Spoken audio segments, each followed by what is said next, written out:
Under Alexander, Ptolemy rose to prominence. He became one of the king's trusted companions and generals, accompanying him through many of his campaigns. His service was marked by loyalty, tactical skill, and a pragmatic nature that set him apart from some of Alexander's more reckless commanders. After Alexander's sudden death in 323 BC, the vast empire was thrown into chaos. His generals, known as the Diadochi, immediately began to fight among themselves for control. Ptolemy, however, acted with caution and foresight. Rather than rushing into battles over distant territories, he secured Egypt, one of the richest and most strategically vital provinces of the empire. By taking command of Egypt, he positioned himself not only as a ruler, but as a man who could outlast the turmoil engulfing the rest of Alexander's legacy. In a bold move, Ptolemy arranged for Alexander's body to be brought to Egypt, knowing that possession of the conqueror's remains carried immense symbolic power. This act greatly strengthened his position, as Alexander was revered almost as a god by the Greek and Macedonian soldiers. By linking himself directly with Alexander's memory, Ptolemy enhanced his own legitimacy as ruler. In the years that followed, the wars of the Diadochi continued, with shifting alliances and brutal battles. Ptolemy proved himself not only a skilled general, but also a shrewd politician. He fought when necessary, but he also knew when to withdraw and preserve his forces, avoiding the fate of other generals who lost everything in reckless pursuits of glory. By 305 BC, Ptolemy formally declared himself king and took the title of Pharaoh. This marked the beginning of the Ptolemaic dynasty, a line of Hellenistic rulers who would govern Egypt for nearly 3 centuries. Under his rule, Egypt became a powerful kingdom that combined Greek and Egyptian traditions, creating a unique and lasting cultural legacy. Ptolemy's reign established the foundations of stability, learning, and wealth. He founded the famous Library of Alexandria, which would become one of the greatest centers of knowledge in the ancient world.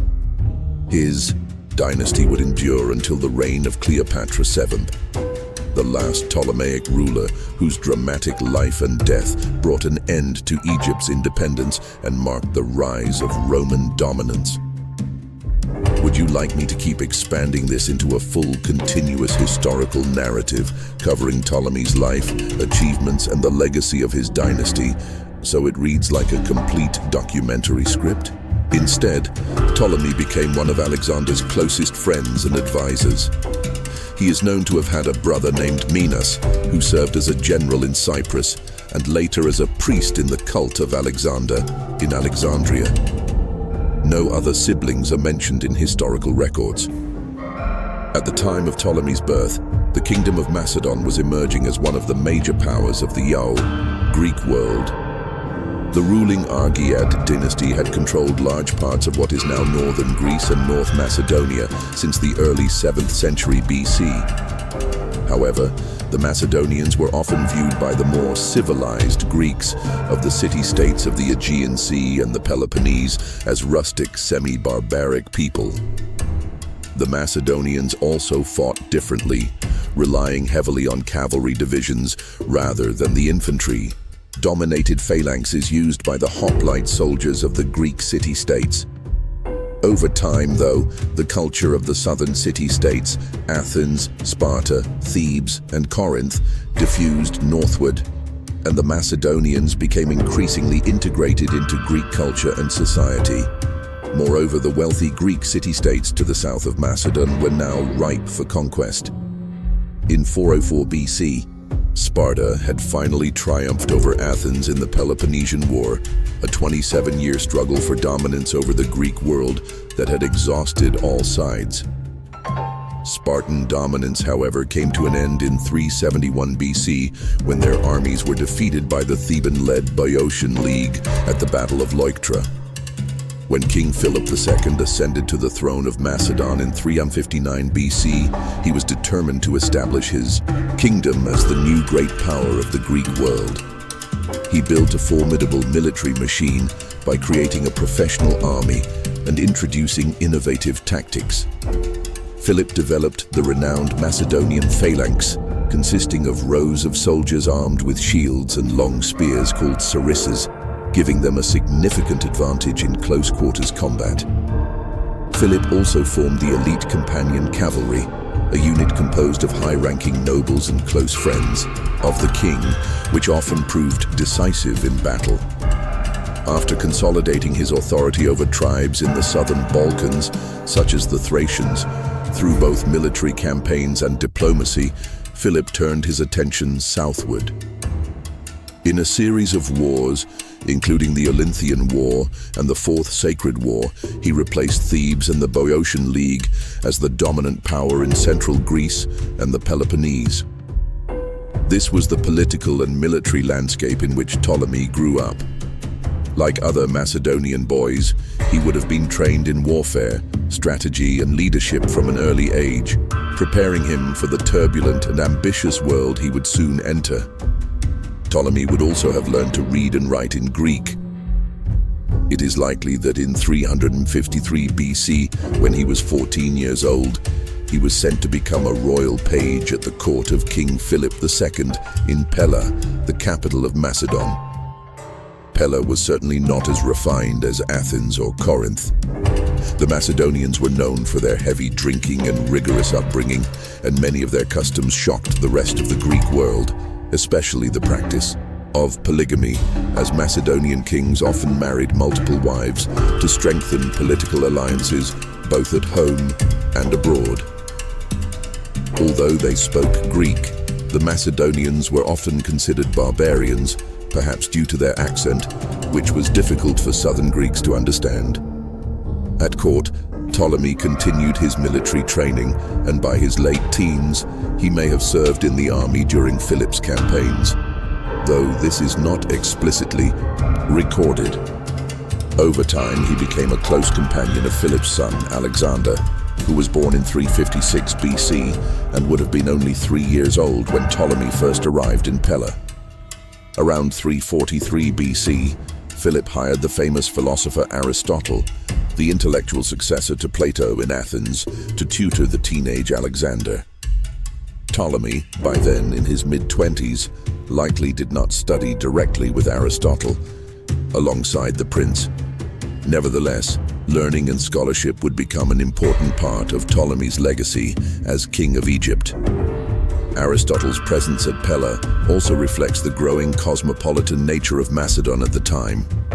It is worth pausing briefly to consider how we know about Ptolemy's life and where gaps in our knowledge remain.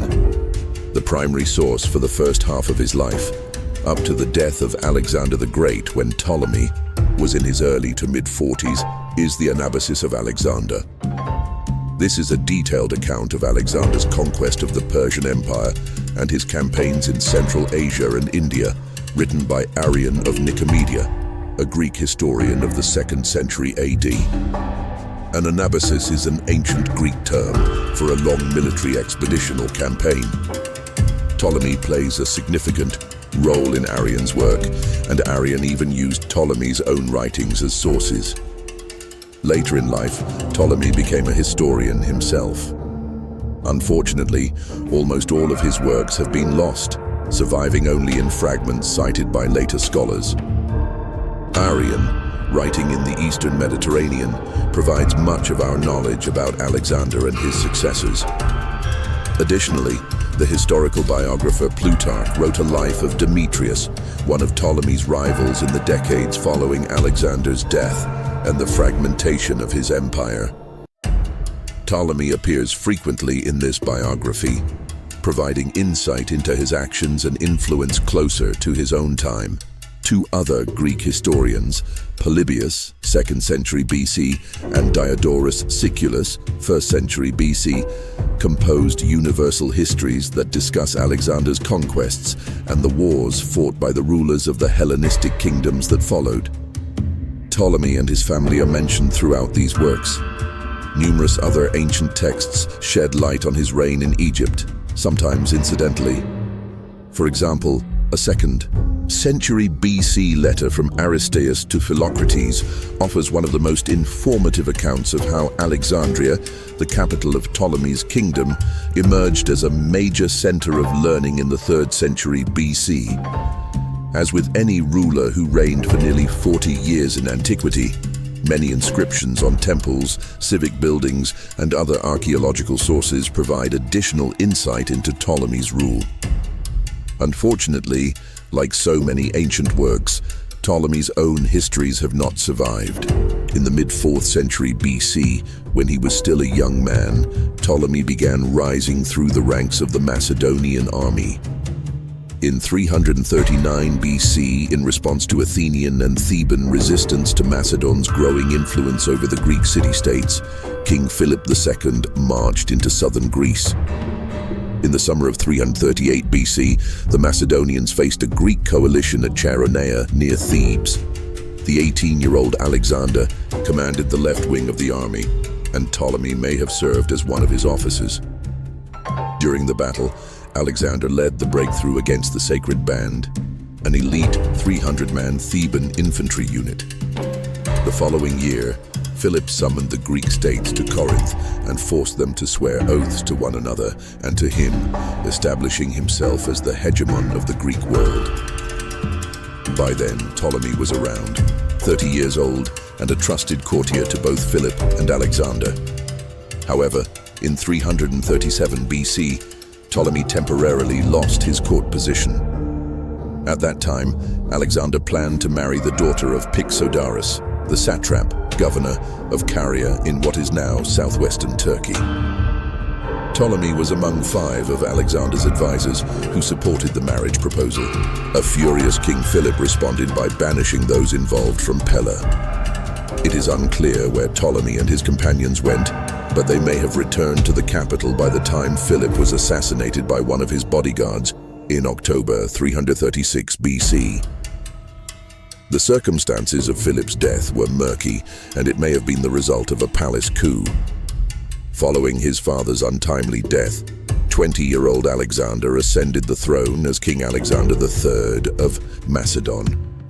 His military exploits would soon earn him the title Alexander the Great. Almost immediately, the young king faced a revolt from the southern Greeks. He quickly defeated these opponents and re-established the League of Corinth.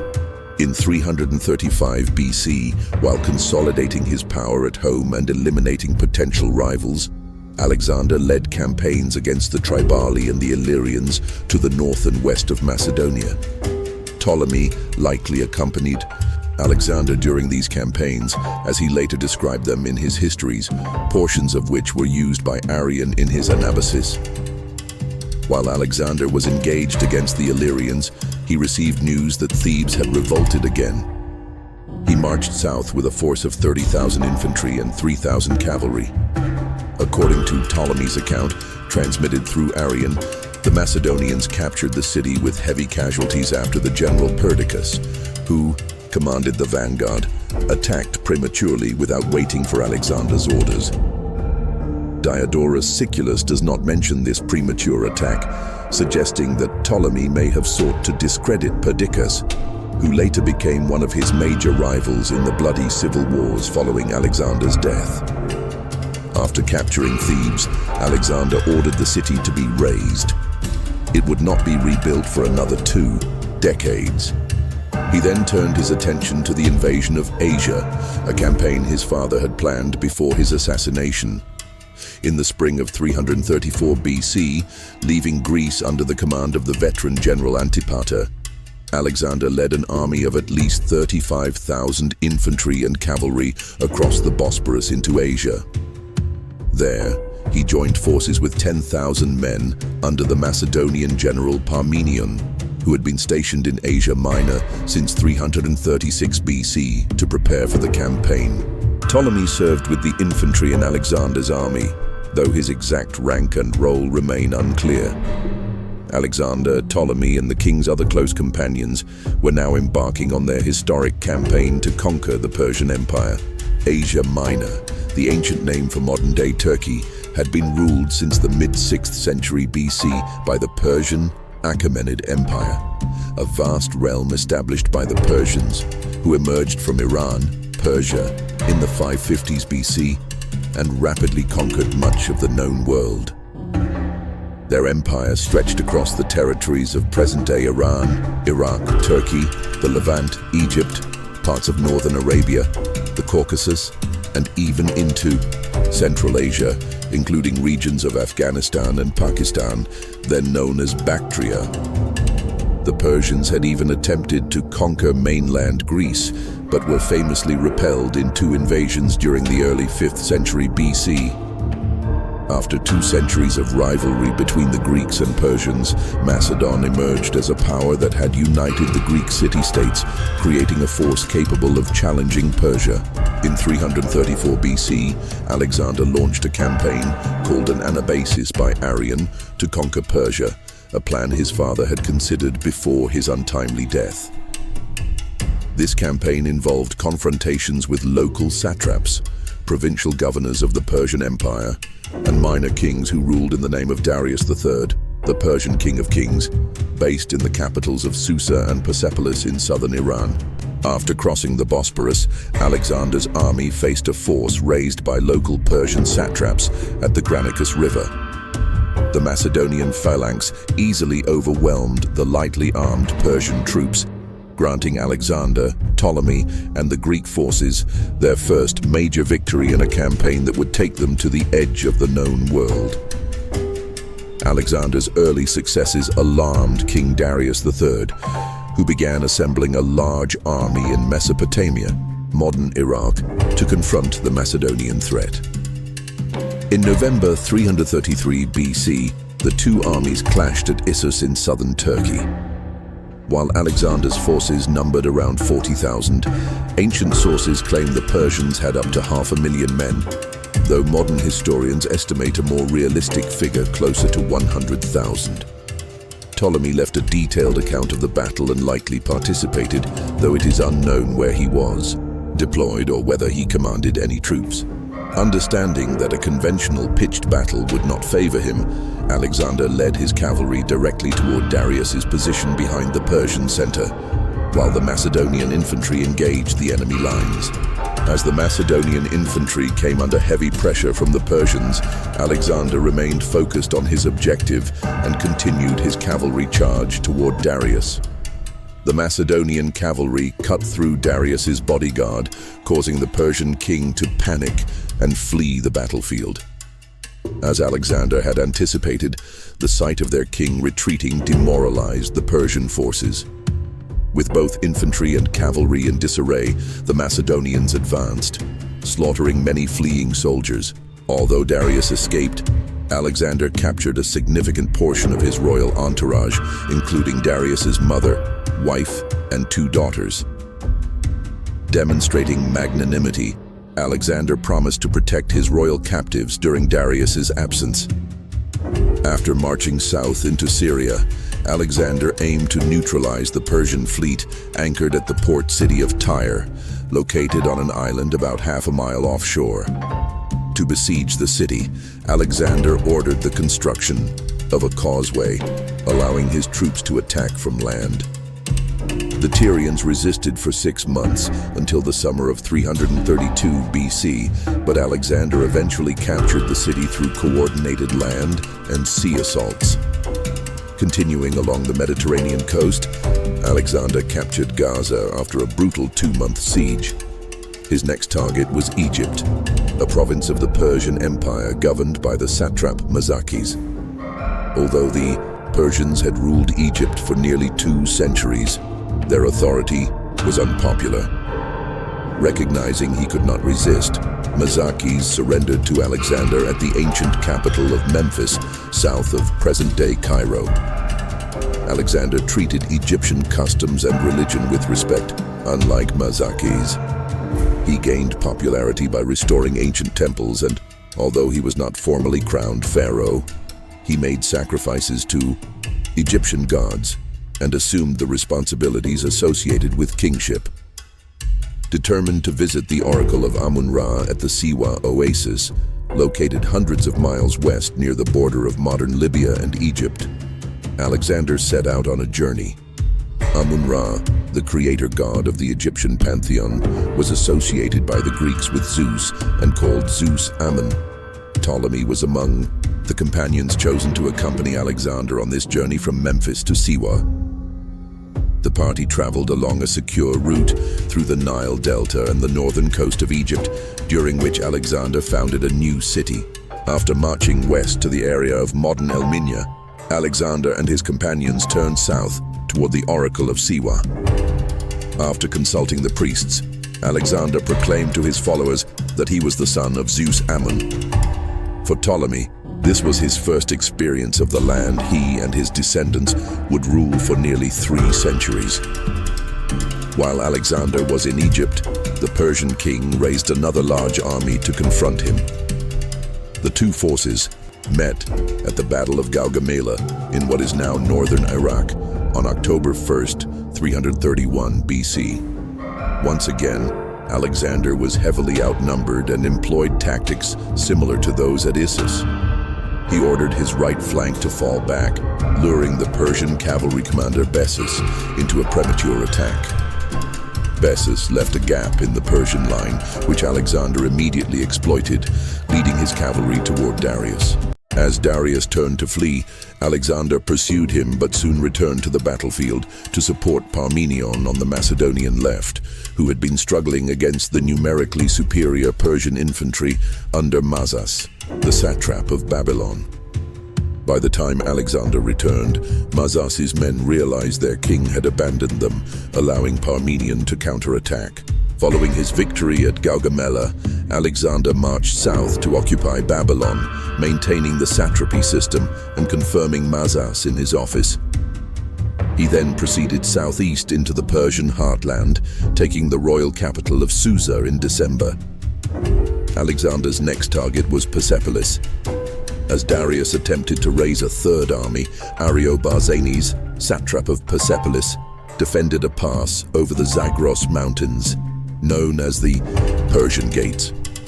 Confined to a narrow defile, Alexander's men were cut down by the defenders. Alexander's advance was stalled for a month until a local shepherd revealed a mountain path that allowed him to bypass Ariobarzanes' position. According to Ptolemy, Alexander gave him command of 3,000 men to attack the enemy in the center of the pass, while the king led the main force behind Ariobarzanes. Arrian, however, suggests that Ptolemy was deployed further in the rear to prevent any Persians from escaping. By late January 330 BC, Alexander's army reached Persepolis, where he ordered the destruction of palace buildings associated with Xerxes the Great, the former Persian king. Alexander was able to bypass Ariobarzanes' position with the help of a local guide. According to Ptolemy, Alexander gave him command of 3,000 men to attack the enemy in the center of the pass, while the king led his forces behind Ariobarzanes. However, Arrian suggests that Ptolemy was positioned further in the rear to prevent any Persians from escaping. By late January 330 BC, Alexander's army reached Persepolis. He ordered the destruction of palace buildings associated with Xerxes the Great, the Persian king who had invaded Greece 150 years earlier, during which Athens had been sacked. One account claims that the destruction of Persepolis was encouraged by an Athenian woman in the Macedonian entourage, Thais, who would later become one of Ptolemy's wives. After spending 3 months in Persepolis, Alexander continued the pursuit of Darius, who was attempting to raise a new army in Central Asia. Darius's repeated military failures led to a rebellion by his commander Bessus, who killed the Persian king and proclaimed himself Artaxerxes V. Respectful of local sentiment, Alexander ordered Darius's body to be buried in Persepolis with full ceremonial honors. While preparing to confront Bessus, Alexander became the target of an assassination plot orchestrated by a friend named Dimnus. Although the plot was known to Philotas, Parmenion's son and commander of the companion cavalry, he failed to inform Alexander. Once Alexander learned of both the plot and Philotas's knowledge of it, He crushed the conspiracy and executed both Philotas and Parmenion for treason. The primary motivation was likely their criticism of Alexander's increasing adoption of Persian customs over Greek ones. Alexander then promoted trusted companions to senior positions. His closest friend became a commander of the companion cavalry, while Ptolemy obtained a more senior role. By his mid-30s, Ptolemy had played an active role in commanding Macedonian forces throughout the Persian campaign. However, it is difficult to determine the exact seniority of his position during these years. Historical sources naturally focus on Alexander, even when derived from Ptolemy's own histories, and where Ptolemy is mentioned, the reliability of the accounts is sometimes uncertain. Ptolemy's exact seniority among Alexander's companions is difficult to determine, and sources such as Arrian, which relied on Ptolemy's own writings, may have been influenced by his exaggerations. Despite this, it is relatively clear that Alexander's elimination of Parmenion and Philotas in 330 BC allowed Ptolemy to rise to a more prominent position within the Macedonian leadership. In the following months, Alexander's army endured harsh conditions to cross the Hindu Kush during the winters of 330-329 BC, forcing Bessus to retreat to Sogdiana, modern Uzbekistan. After capturing the city of Balkh, Alexander prepared to cross the Oxus River, now the Amu Darya, into Sogdiana. Although Bessus destroyed the boats to prevent the crossing, Alexander offered rewards to anyone who could capture him. Two Sogdian chieftains, Spitamenes and Dutames, informed Alexander that they had arrested Bessus. Alexander gave Ptolemy his first independent command, sending him with 5,000 men to take Bessus into custody. Ptolemy delivered Bessus to Alexander, who sent him to Balkh, where his nose and ears were cut off before his execution the following year. Despite surrendering Bessus, Spitamenes and Dutames soon rebelled, waging guerrilla warfare in the mountains of Central Asia. Alexander responded with a brutal pacification campaign and appointed Ptolemy as commander of one of the detachments tasked with restoring order in the region. Meanwhile, Alexander faced criticism from his companions for adopting Eastern customs and for his insistence on remaining in Asia. Many had expected to return home after conquering the Persian Empire, but Alexander seemed intent on exploring lands few Greeks or Macedonians had ever seen.